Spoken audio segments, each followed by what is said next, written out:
Hi, here's a quick video showing you how to use the live camera on the PR1055X, and I'm also using the robot frame which has little clips to clamp down on things, and I'm going to be doing the sleeve of a shirt. So this is just a short sleeve shirt, so a pretty small gap usually, but we're going to give this a go and you'll see hopefully live up there we're going to do the live camera. So this machine has a couple of options for the camera. You can either use a live view or you can do a scan of your hoop, which I don't recommend doing with the robot frame on because you don't want to whack it into your bobbin area, just because this can get quite heavy. So generally I've positioned this to be just on the edges of where my design's going to sit, and I've got a generous amount of stabilizer on the back there that's going to clamp into the frames, and I'm just holding it down with pins. So the other way you'd use the camera is with the snowman.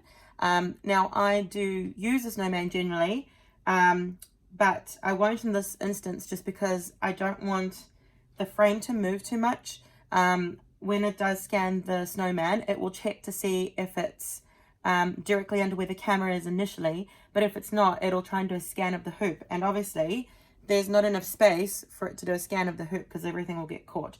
So we're just going to use the live camera view, and I'm just going to line it up because the snowman's still giving me where my crosshairs need to be, so we can line up the design. So all we do is get to our what we call sort of our layout screen, I suppose, and there's a little button at the top here, and it's saying just keep your hands away, it's going to move.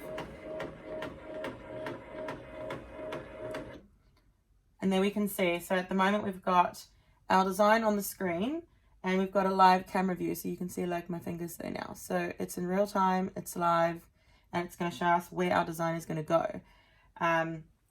So I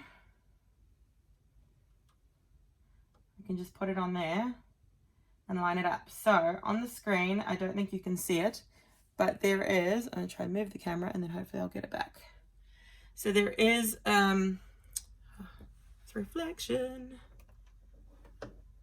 So there is a crosshairs on the screen that will help us line it up. So we can also see an actual visual representation of the design on the screen, which is really cool. That's especially helpful on things like hats as well, where you're trying to position in a really odd spot.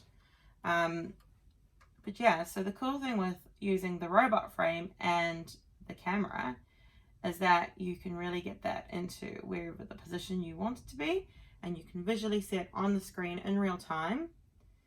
And when you got it to the spot you want, you can just clamp down the clips. This is probably the hardest part, to be fair, because you have to hold both sides.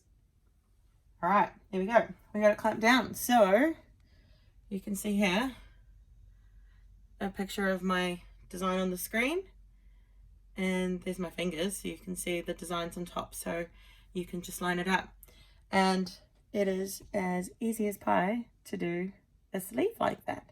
So if you the 10 needle is the machine with the camera. The Luminette also has a camera and can do similar things. Obviously it's a different shape, so it wouldn't be as easy to do sleeves on a flatbed machine. But this 10 needle machine is just really cool. And I think the camera, although people look at a camera and go, well, you know, how would I use it? This is where it saves you a lot of time, because I would have rehooped this multiple times to get it to the right spot. And I'd be sitting there going back and forth and back and forth and back and forth. And when you have a few of these to do, which I do, I have several of these to do, you know, it would take me all day to do them if I'm trying to fiddle with hoops. So don't underestimate the power of a camera. But anyway, hope you're having a great day. Bye.